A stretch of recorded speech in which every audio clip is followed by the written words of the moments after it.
Fala, gente, começando mais um CoffeeCast e essa edição especial, que é a edição Diversidade. Estamos aí no mês de julho, mês do orgulho, e nesse tema, hoje eu trouxe um convidado, um homem cis, gay, Vinícius Lassalle. Ah, tudo bem. Até que deu certo, né, amigo? Deu, né? Depois de muito tempo combinando. Sim. Eu sempre costumo perguntar aqui para os convidados, fazer tipo uma trajetória, tipo uma linha do tempo bem rápida, assim, onde você nasceu, onde morou e onde você mora hoje. Bom, eu sou natural de Ribeirão Preto, né? Lá morei durante 22 anos, até eu terminar minha graduação, que eu fiz na USP de Ribeirão Preto. Então, eu vim com esse movimento que eu já tinha, né? Vontade de sair de Ribeirão Preto, por diversos motivos, né? Talvez ser uma cidade muito de interior, que eu não me identificasse tanto, ser uma cidade grande, mas com opções limitadas de lazer, com público LGBT. Enfim, a vontade de também sair da casa do pai, né? Que eu sempre morei com ele. Então, acho que juntou tudo isso quando eu me formei, acabei tendo essa oportunidade, né, de vir para Campinas fazer residência multiprofissional, né, sou farmacêutico, e aqui eu já tinha a intenção de me estabelecer, de continuar morando. Então, sou campineiro já faz mais de 8 anos, desde que eu me formei. Deve ser o 9º ano, assim, que eu moro em Campinas. Tem uns 12 anos aqui, então é campineiro já, né, amigo? Já sou bem naturalizado. E assim, nessa temática LGBT, eu sempre pergunto aqui para os convidados assim, quando você lembra a primeira vez assim que você viu que você era diferente, quando você viu ou alguém assim, algum ator na TV ou algum menino assim, você sentiu uma coisa diferente, você lembra mais ou menos a idade, como que foi? Lembro, assim, quando eu era criança ainda, né? Eu lembro quando eu tinha 10 anos, eu estava passeando no shopping com a minha mãe, com uma tia minha de Uberaba. A minha tia de Uberaba perguntou se eu era gay. Eu era uma criança, eu não tinha esse conhecimento ainda, né? Esse entendimento, esse autoconhecimento. E ela já foi assim, direto? Não assim, direto, assim, né? Mas enfim, eu era uma criança, né? Acho que bem hoje em dia eu vejo até que é um pouquinho inadequado, né? Quando eu sou disso, eu tô uma criança de 10 anos. Mas enfim. Mas a primeira vez que eu percebi que havia uma atração pelo mesmo sexo da minha parte foi quando eu fazia inglês, acho que com uns 9, 10, acho que 10, 11 anos já. E eu percebi que eu sentia atração por alguns desses colegas da turma de inglês, do inglês que eu fazia particular, né, fora do ensino fundamental. Sim. Acho que a primeira vez que eu tive esse tchan. Aí a partir disso foi sendo essas descobertas que acho que, enfim, todo pré-adolescente, adolescente já se sente como LGBT, vai vivendo, né? Essa atração. Todas as etapas, sim.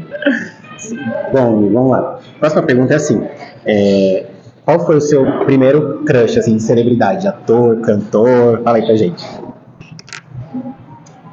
Eu acho que eu não entendia como crush na época, mas vendo hoje em dia, eu acho que deve ter sido um crush, sim. Eu sempre me tirei mais alternativo, né? Que nem eu falei, Ribeirão Preto era um pouco antiquado demais pra mim.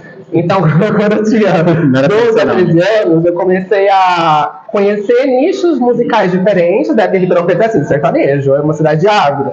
Uhum. E eu gostava de um pop que era mais artistas europeus, assim, puxado mais pro britânico, né? Então tem um cantor, que hoje em dia ele não faz sucesso, acho que muita gente não vai conhecer, que ele chamava Mika. Acho que a música mais famosa dele chama Grace Kelly. Conheço essa música. Eu acho que talvez, eu não tinha consciência na época, mas talvez ele pode ser o primeiro. Ele lembra você. Será? Sim, se for ver, tipo, branco, magro, alto, sim. Acho que talvez tenha sido a primeira coisa de celebridade, mas eu lembro também que eu achava o Daniel Radcliffe, que fazia o Harry Potter, quando ele já. Que acho que tem a mesma idade que ele, eu acho. Então, quando ele já tava no filme, tipo, o terceiro filme, o quarto filme, que ele já era um adolescente quase adulto, acho que eu me sentia meio atraído por ele. Legal, gente. Bom, agora eu vou falar de um assunto não muito legal, assim, de bullying. Tanto faz vamos começar pela infância para adolescência. Você lembra de algum episódio, alguma coisa que você passou assim que você se sentiu mal, já viu que era bullying mesmo? No ensino fundamental, assim, acho que como era a mesma escola que eu estudava desde o maternal, era uma escola católica, inclusive, eu estudei só 11 anos nessa escola. Eu já tinha uma rede, né, de amigos ali na época, né, pré-adolescente, então tinha uma proteção. Mas também tinham meninos que eles faziam um comentário ou outro, assim, mais mal intencionado, né, mas assim, também nada demais, que nem eu falei, eu já tinha uma rede estabelecida de amigos, então acho que não tinha um ambiente favorável para que eu sofresse um bullying de fato. Porém, tudo isso mudou quando eu mudei do ensino fundamental nessa escola católica para um ensino médio numa outra escola que tinha uma pegada mais assim, preparar para vestibular. Aí nessa escola eu não tinha uma rede de amigos, eu tinha um grupo limitado, que era eu, um outro homem que é gay, mas na época ainda estava se entendendo, né, ele não sabia plenamente, sim, e 2 mulheres héteros. Era esse meu grupo no primeiro ano do ensino médio. Então não tinha essa rede de proteção que eu tinha na escola católica. Então, esse ano, do primeiro ano do fundamental, foi um ano que eu sofri muito bullying. Tipo assim, muito bullying mesmo. Por ser gay, eu acho que também tava naquela fase da adolescência, que você ainda tá meio estranho, assim. A voz tá muito fina, aí você começa a ter espinha. Aí, enfim, toda aquela dinâmica da adolescência quando você ainda tá crescendo, né? Não era muito bonito. Então, acho que juntou o bullying por eu claramente ser gay, né? Mesmo que eu não falasse abertamente para as pessoas que estavam comigo. Acho que as pessoas viam, né? Que eu era gay. E também, enfim, tiveram episódios. E com o fato de eu ainda não ser muito bonito, assim, eu tava naquela fase estranha da adolescência. Então eu realmente sofri muito bullying pelos meninos héteros no primeiro ano do ensino médio.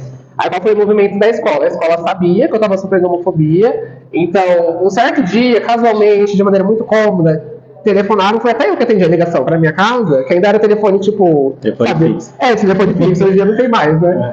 E falaram, nossa, né, a gente está selecionando os 25 melhores alunos do período da tarde para poder dar uma chance, uma vaga de período da manhã, que é mais caro, pagando o mesmo valor da tarde, né, e você foi selecionado, não sei o que. Eu falei, que ótimo, né, porque é o dobro do valor. De uma forma direta, tentar... Era o dobro do valor estudar de manhã, né, a tarde era mais barato. Então, eles me movimentaram para o período da manhã. Aí eu caí numa sala que, convenientemente, tinham todos os homens que hoje são gays. É um grupo assim, de 7 homens que hoje são gays, que acho que a escola já tinha pego mais ou menos a vibe, né? Então eu caí numa sala que, enfim, talvez tivesse esse ambiente mais protegido, assim, mudou de turno, né? Tinham outros homens mais afeminados, que também eram entendidos como gay na época, mas também estavam se descobrindo, alguns mais avançados que outros. Então eu tive esse período do primeiro ano do ensino médio, que eu sofria muito, muito bullying mesmo. Principalmente pelo fato de eu ser gay, né? Caramba, entendi. Nossa, gente, ó, você vê. Mas acho interessante a escola ter feito esse movimento de uma forma indireta, né?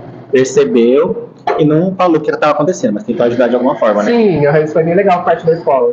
E assim, acho que todo mundo tem. Você tinha algum amigo, uma amiga que você contou que você era e era tipo seu parceiro, sua parceira que te defendia, assim? Tinha sim. Assim, eu sempre fui uma pessoa muito bem relacionada, né? Isso eu mantenho até agora na fase adulta. Então, mesmo que no primeiro ano dessa nova escola que eu tava, eu ainda tivesse estabelecendo um ciclo de amigos, né? Eu também mantive, né? Tipo, laços afetivos com pessoas que vieram de outros contextos. Então, com essas pessoas, eu sempre tive muita liberdade, assim, de, enfim, falar sobre minha sexualidade. Eu lembro que na época eu ainda entendia que eu era bissexual. Eu acho que eu só fui entender que eu, de fato, era gay na virada pro segundo ano do ensino médio. Então, de 15 anos para 16. Então, eu tinha, assim, um espaço acolhedor, né, confortável com algumas pessoas que eu poderia ser eu mesmo e falar sobre, assim, e elas me acolhiam de volta. Certo. Então, acho que sim, eu tinha essa rede de afeto, sim. Você meio que já respondeu a próxima pergunta. Eu sou muito comunicativo, que a gente é assim, eu sou muito comunicativo. Isso é bom. Porque, na verdade, a próxima pergunta é se você já se relacionou, já ficou com meninas, se já teve dúvidas se você era bi ou gay. Assim, eu só dei, sei lá, beijei meninas em festa, assim, tipo, da faculdade, sabe? Quando está nessa época, assim, vivendo a vida e tal, essa baguncinha de universidade pública.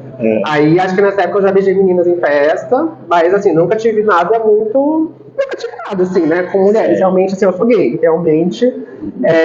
Acho algumas mulheres bonitas, né? Não ligo se, enfim, uma festa, dar um beijo nelas, mas não vai nada além disso. Realmente, eu sou um homem gay. Isso é fato pra mim. Assim...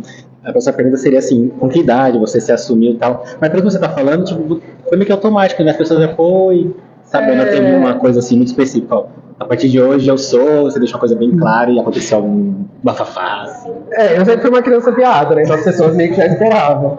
Mas no primeiro ano do ensino médio, eu tive uma fé, assim, adolescente. Quando você é adolescente, tudo é muito intenso, né? Então, assim, se para um gay adulto 3 meses é como se fosse um ano, imagina quando você é adolescente, 3 meses é tipo uma vida, né? Sim. Então, eu tinha uma fé, né? Que começou assim, foi o segundo homem que eu beijei, né? E ele estudava nessa mesma escola que eu, só que no período da manhã eu estava no período da tarde. Então a gente começou a conversar, assim, na época eu nem lembro se era MSN, que era? Se era Orkut, SMS, será que era SMS? Eu conversava assim nesses outros meios de comunicação que não existem mais. A gente combinou um primeiro date, que era uma festa junina na escola que eu fiz ensino fundamental, que era uma escola católica. Aí nessa escola a gente se beijou, aí a gente foi pro segundo andar da escola onde não estava acontecendo nada, pra ficar se beijando. Só que aí, em algum momento, algum menino hétero viu e espalhou pra escola inteira. Chegou até na coordenadora da escola. E a coordenadora expulsou a gente do segundo andar da escola. Então, após esse incidente, também aconteceu nessa escola que eu fiz ensino médio, que ele era da manhã, eu era da tarde. da gente, enfim, em algum momento lá no intervalo, a gente se beijar meio que na frente da escola inteira, assim, virar meio que top, né? Virar um assunto. Então, assim, por mais que eu sempre tivesse sido uma criança viada e sempre tivesse sido afeminado, eu acho que também teve esses episódios que eles realmente marcaram, assim, um empurrão pra fora do armário. Tudo bem que foi um empurrão consciente da minha parte, né? Mas acho que eu não fazia ideia, né? O que viria após, né? Caramba. Pois é, eu sou bem evoluído. Com 15 anos. Com 15 anos. Ó, a próxima pergunta é meio que assim, parece que você tá adivinhando aqui o roteiro. É que assim, nós somos praticamente da mesma geração, né, amiga? Eu queria saber, assim, como que eram os seus encontros, assim, você marcava, era bate-papo, era site na internet, que não tinha esses aplicativos que hoje a gente tem, né? Não. Como que era? Ou era coisa mais, tipo, presencial mesmo, você ia pra baladinha, lugarzinho, matinê? Eu ia pra baladinha, mas eu acho que os principais meninos que eu me relacionei na minha adolescência talvez tenham sido, tipo assim, ciclos sociais. Tipo assim, eu tinha amiga X, fui dar um rolê com esse grupo de amigas, que aí tinha esse outro gay com quem eu me relacionei. Acabou sendo uma ponte. Então acho que era assim, era mais casual nessa época da minha vida, assim, conhecer esses meninos com quem eu me relacionei na adolescência. Então eu não usava chatwalk, tinha na época, acho que eu não usava nenhum meio alternativo, assim, acho que acontecia. E eu realmente, eu ia na balada muito jovem, né? Eu posso ficar bem, acho que eu tudo bem falar, né? Eu tenho um crime, gente, desculpa. Mas com 16 anos eu posso. Aqueles que fazem crime na internet, né? Então eu ia nas baladas, né? Com meus outros amigos que tinham a mesma idade que eu. Acho que eu beijava de vez em quando em balada, enfim. Era isso. Você foi bem pra frente, hein? Assim, foi, pois é. Eu comecei a viver tudo isso depois dos 19, 20. Fui bem pra frente. Com 13 anos, acho que eu já tinha amigos da internet com o qual a gente conversava abertamente sobre não ser hétero. E você tinha mais coragem, né? Acho que sim, né? Que nem eu sou de São Paulo e você vê a idade que eu comecei, perto que você era de Ribeirão, né? Sim. Era pra ser o contrário, se for pela lógica, né? Era pra ser, Ribeirão era bem mais tabu. Mas ia muito em conta do bate-papo da UOL, isso aí eu era viciado. Sim. Agora lá, das relações, antes das relações modernas, relação hoje, você tá solteiro, tá namorando, tá ficando, fala pra gente. Assim, eu tô solteiro, né, assim, estou na pista, mas eu tive um relacionamento muito longo, né, nessa fase dos 20 e tantos anos, né, que durou 7 anos. Então eu estou solteiro, que outra coisa você perguntou? É a próxima pergunta, então você tá solteiro, né? Eu tô solteiro, A próxima pergunta é sobre as relações modernas de hoje. É mais comum, estamos falando em relacionamento aberto, né? E também tem relacionamento monogâmico, tradicional. Eu queria que você falasse um pouco sobre qual dinâmica para você funciona hoje. Tá. Assim, eu experimentei bastante dinâmicas, né, ao longo desse meu relacionamento, né, então com 6 meses a gente um relacionamento monogâmico, no qual a gente abriu e que tinha um acordo de, enfim, ficar com as pessoas juntos, né. Talvez tenha sido um acordo que se perdurou por muitos anos, mas talvez mudando uma cláusula ou outra desse combinado. Então acho que a maior parte desse relacionamento que eu tive, eu fui monogâmico com um relacionamento aberto. Porém, mais próximo do fim desse relacionamento, a gente começou a conversar sobre não monogamia, né? Que acho que é uma coisa assim, eu sou uma pessoa, eu não sou de humanas, né? Eu sou da área da saúde, eu gosto muito do que é biológica, né? E gosto de química também. Então, assim, eu talvez um pouco desletrado em algumas humanidades, né? Então, eu não costumo ler muitos livros, assim, de assuntos, sei lá, de literatura, entendeu? Enquanto esse meu ex-parceiro, ele estudava bastante, né, esses assuntos.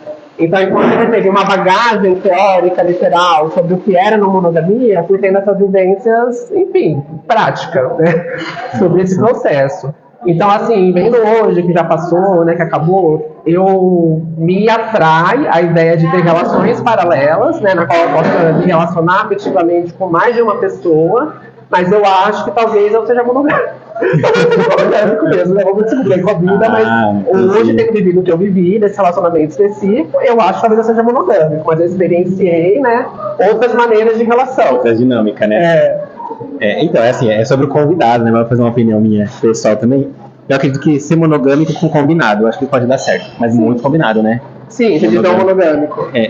Monogâmico com combinados, assim. Acaba não sendo... Porque o monogâmico é tipo assim, não trair. Sim. Se é combinado, não é traição. É um combinado, né? Se for ver, não trair.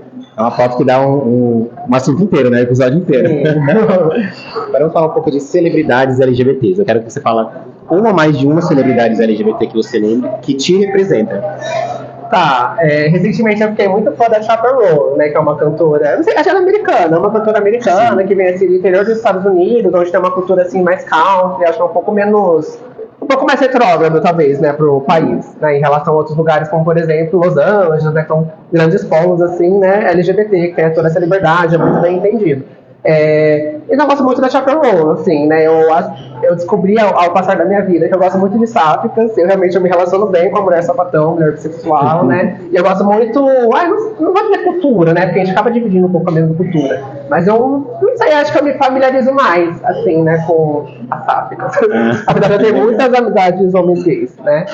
Então a Chappell Roan, eu não sei, me identifico bastante, assim, com as músicas dela, né? Ela é uma celebridade que com certeza, assim, eu consigo me enxergar nela, mesmo eu tendo a experiência de homem gay, ela tendo a experiência de uma mulher que talvez seja transicionada de uma bissexualidade para uma homossexualidade, né? Pelo que ela canta nas músicas dela.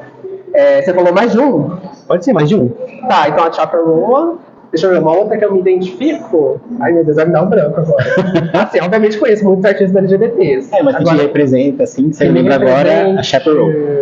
Assim, a Chappell Roan foi mais na ponta da língua, né? Porque realmente houve um hiperpop muito recente com o Lula Palusa, da Chappell Roan, que ainda escuto, né? Quase todos os dias. Então acho que a resposta na ponta da língua seria a Chappell Roan. Não anula que eu já fã de outros artistas LGBTs, mas a ponta da língua é a Chappell Roan. Beleza. Agora é um ícone ou celebridade LGBT que não te representa. Que não me representa LGBT? Sim. Talvez um Carlinhos Maia, assim, porque sempre tem esses LGBTs que eles têm uma visão muito, talvez heteronormativa, ou muito retrógrada, assim, dessa vivência LGBT, que eu não me identifico, né? Então, por exemplo, tem alguém, o Frank Ocean, esse cantor, que ele fez muito sucesso em 2018, assim, 2015 a 2020, mas depois ele parou de lançar música, mas ele é muito hypado, assim, ele realmente lança uma música de muita qualidade. Depois eu te mostro que é o Frank Ocean. Mas hoje em dia, pelo que eu me informei, acho que ele tem um discurso sobre ele não, tipo, ter se entendido que ele não é homossexual, que pra ele poder seguir um padrão de vida, assim, aceitável, né? A homossexualidade é vista como algo, uma repulsão, e hoje ele quer seguir um caminho de heterossexualidade. Então é o tipo de discurso que eu não concordo e que me causa exatamente uma repulsa, né? Então, assim, eu gosto muito do Frank Ocean, achei ele um cantor incrível, um artista excelente, mas esse tipo de discurso me dá uma brochada, assim. Entendi. Olha, tá falando mesmo, gente. Eu vou falar um pouquinho de Pink Money, mas no bom sentido, assim. No bom sentido que eu digo assim. Quando você vai consumir algum serviço ou produto, enfim, no geral, você tenta ver se essa pessoa apoia causas LGBTs ou não, você não é muito ligado nisso. Fala um pouco mais sobre. Assim, eu não me considero uma pessoa militante. Acho que eu talvez não tenha uma luta muito ativa por causas, mas eu tenho uma identificação ideológica por essas causas, né? Que, enfim, mesa de bar, conversando com meus amigos ou com a família, eu defendo, assim, né? Com argumentos, realmente convicção. Então, só repete sua pergunta. Deixa eu tirar um lápis aqui.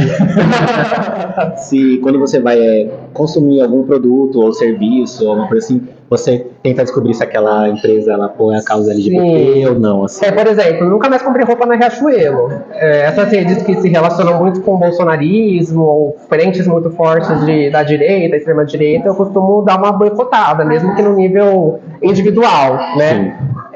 Então, sim, eu não me identifico com a Riachuelo, não consumo mais coisas de lá.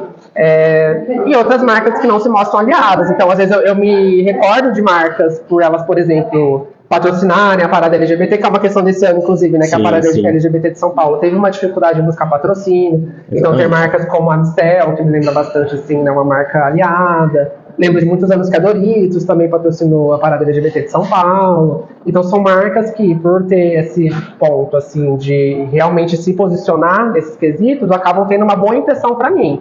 Tanto que eu guardei, né, ao ponto de, como você me perguntar, eu lembrar quais são essas marcas aliadas. Então, acho que eu tenho, sim, bastante desse peso, assim, de selecionar quem que eu vou investir dinheiro de acordo com como essa marca, enfim, se mostra politicamente no mercado, né? Sim, isso é importante, porque poucas pessoas têm essa consciência, né? Sim. Mas acho que depois desse ano, que nem da parada ter perdido bastante patrocínio, o pessoal já tem uma visão diferente de consumir produtos, serviços, artistas, enfim. A gente começa a ter essa visãozinha, né? Pink money mesmo. Money. Enquanto for conveniente, eles vão patrocinar esses eventos até não ser mais conveniente. Exatamente. Não ter mais um interesse econômico que tinha até então. Então, realmente, é nessas horas que a gente vê quem são as marcas realmente alinhadas e quem são as marcas que estavam interessadas só em conquistar um nicho de público. Sim, né? De hoje eu todinho. Pois é. É que você perguntou LGBT, né? Por isso que eu não respondi naquela hora, mas ela passou na minha cabeça. Vamos falar um pouco de dinheiro, gente. Bem, vamos lá. É o quadro Ajuda e Resolve. Qual o valor do Pix caísse na sua conta hoje? Tipo, não resolveria, mas te ajudaria bastante. Um valor em reais. Ajudaria. Nossa. Assim, a vontade de jogar um valor exuberante aqui, né? Mas assim, se caísse 25 mil reais, eu tava muito feliz, assim. Já dava pra eu resolver várias contas, né? E fazer vários investimentos, assim, pessoais, né? De coisas que eu queria ter, mas não tenho condição financeira. Mas a minha vontade é responder, tipo assim, nossa, 500 mil, 1 milhão.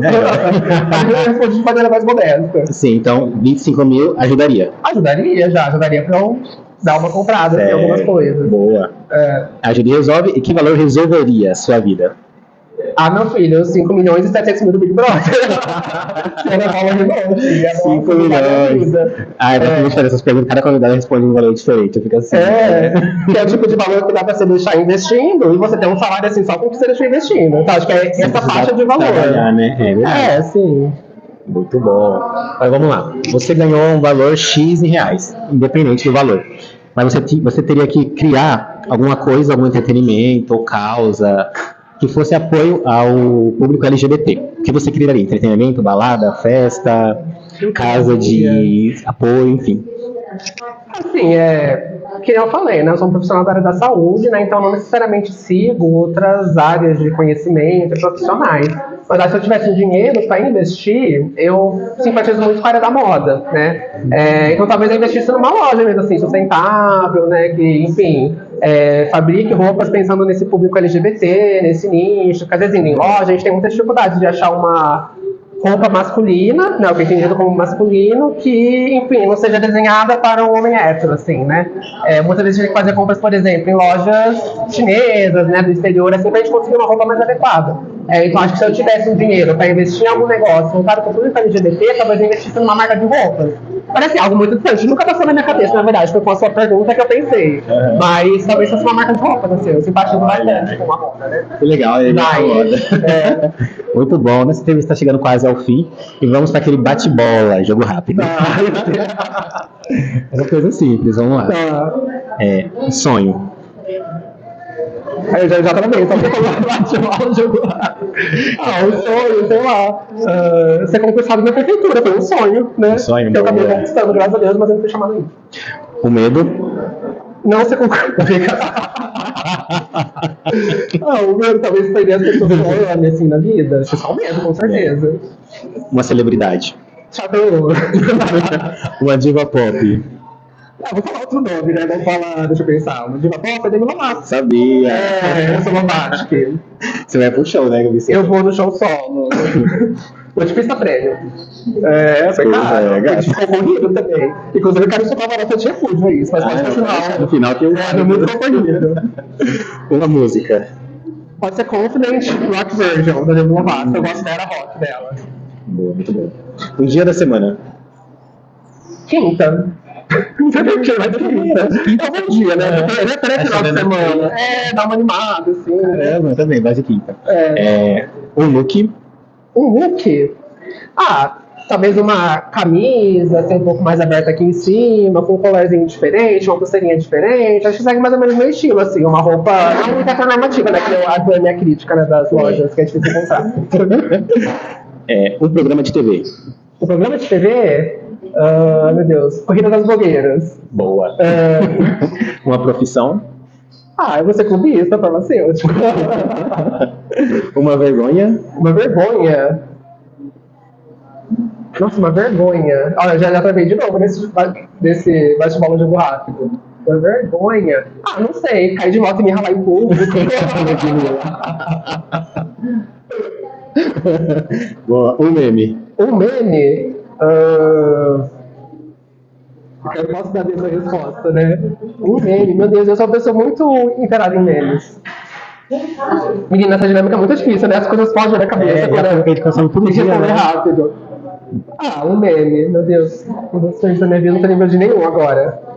Eu vou falar da Ludmilla, ela cai de moto e falar um meme. Infelizmente eu repeti a resposta. Uma comida, Uma comida, frango teriyaki. uma bebida, Uma bebida, eu gosto muito de suco de morango. uma balada. Em Campinas eu gosto do kitnet. Eu acho que ele tem um nicho, né? De pessoas que frequentam kitnet, eu gosto. Boa, muito boa. Bom, tá chegando ao fim o nosso CoffeeCast Diversidade. E assim, eu sempre deixo aqui um espaço no final para o convidado falar assim, se você pudesse ajudar um LGBT hoje que ainda não se assumiu, que está querendo sair da armário, mas tem medo, enfim, deixa uma mensagem para essas pessoas de apoio, encorajando e tal. Eu acho que assim, se você já tem consciência de que é um LGBT e tá buscando, enfim, tá passando por um período mais sombrio da vida, né, não se entendendo, questionando as próprias escolhas, acho que é muito importante ter uma rede de cuidados, assim, né, talvez compartilhar, né, isso que você tá sentindo com amigos próximos para receber um acolhimento, né, porque acho que a união também faça força, entendeu? Trazer pro coletivo, colocar para fora, colocar em palavras, acho que é algo que talvez auxiliem como um processo terapêutico, assim, né? Então acho importante a criação dessa rede de cuidados, assim, né? Ao redor da pessoa.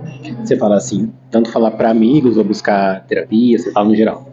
Sim, eu falei mais voltado em buscar para amigos, mas com certeza terapia, mas também entre outras vertentes, outros fatores, né? Às vezes a pessoa não tem condição financeira, sim. Tem que procurar uma terapeuta que você se identifica, né, com a vertente, enfim. Mas eu pensei mais falando em grupos de amigos, inicialmente. Isso aí. Bom, gente, é isso. Queria agradecer ao Vini. Foi difícil a gente marcar. E todos os convidados é a mesma coisa. Tipo, a agenda não bate com o convidado, é trabalho, correria. Mas veio aí. E esse foi mais um podcast Diversidade.